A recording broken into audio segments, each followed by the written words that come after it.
And welcome back to part 2. Now I've put my charcoal in here, as you can see.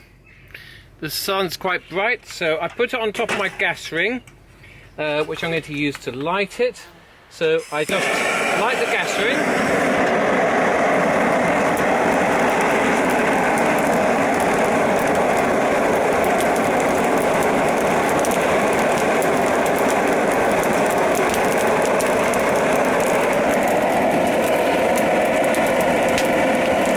Welcome back. Right, okay, here I have some slightly parboiled potatoes. Right, so in there we're going to be putting in our boiling water, which the juices from the Kelly kebab is going to go into, and then it's going to cook the potatoes fully whilst we're rotating this, and then when it gets near the end I just chuck it a bit more over the coals, and then the potatoes will finish off cooking in the fat of the Kelly kebab. Bloody wonderful. Right, okay, let's get this meat on here. So, got our thingy-majig.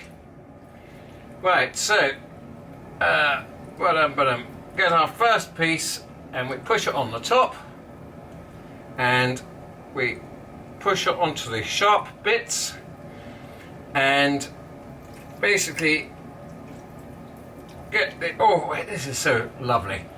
And what I do is, you notice the type of longer one way, and then I turn that round so the next long piece goes the opposite way, and I just push it down.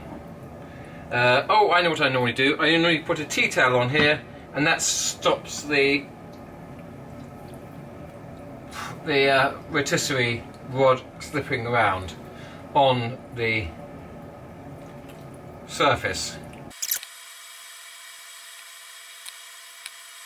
Okay, we've got the last piece on, and now we're putting the prong on the top. And previously I marked the centre of this column so we know what we were doing. And because I've sharpened these up, they go in nicely. Right, so I do that up, I put this over the juices, and as you can see, no, you can't really, but yes, you can, just about. There's some flappy bits. Right, we don't want flappy bits, so what we do is we get some extra skewers just to tidy up any flappy bits. Right, okay. Turn the gas off. Lift our easy starter up. Got a bit that side. A bit that side, voila. Right, then put the coals in the correct places. Lovely. Right, then we get the grill tray, making sure that the sides on the Weber thingy are in the correct place. Then I get our thingamajig for the Weber, and I get the motor, which I slide on here. I get our Kelly kebab. Oh, missing the end. Twirly twirly thing. I'll be back. So here we go. In it goes. Into the motor.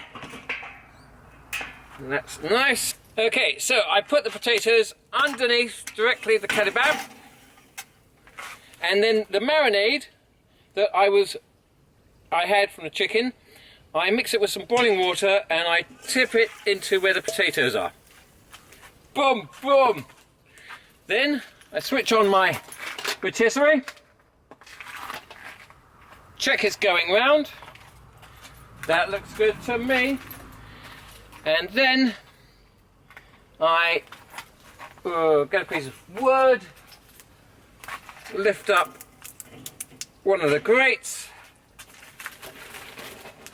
grab some pellets, chuck them on, gives a little bit of smoke. We don't want to over smoke the Kelly kebab, and put that on there, and then I'll put the probe in. I think you could trust me that I'm going to put the probe in.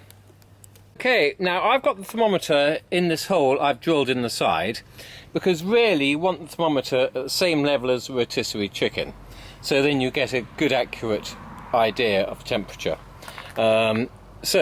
That goes to one of those things, which in turn goes to this, and this is wireless and it goes beep beep beep if it goes below 150C or above 292. I'm not too fussed about if it gets up to a higher temperature, and basically we'll check back on this a bit later. Oh, okay, we're going to check the meat now, so let's take that off. Yes, it's looking quite nice. Let's turn the rotisserie off.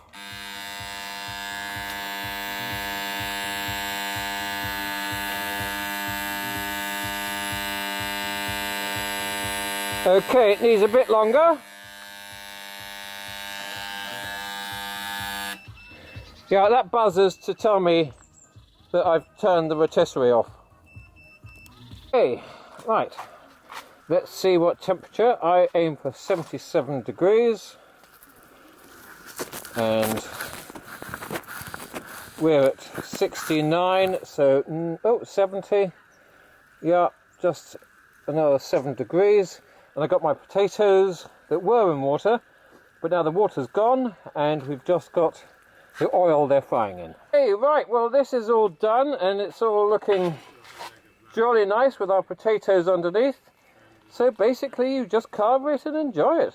And that is the Kelly kebab.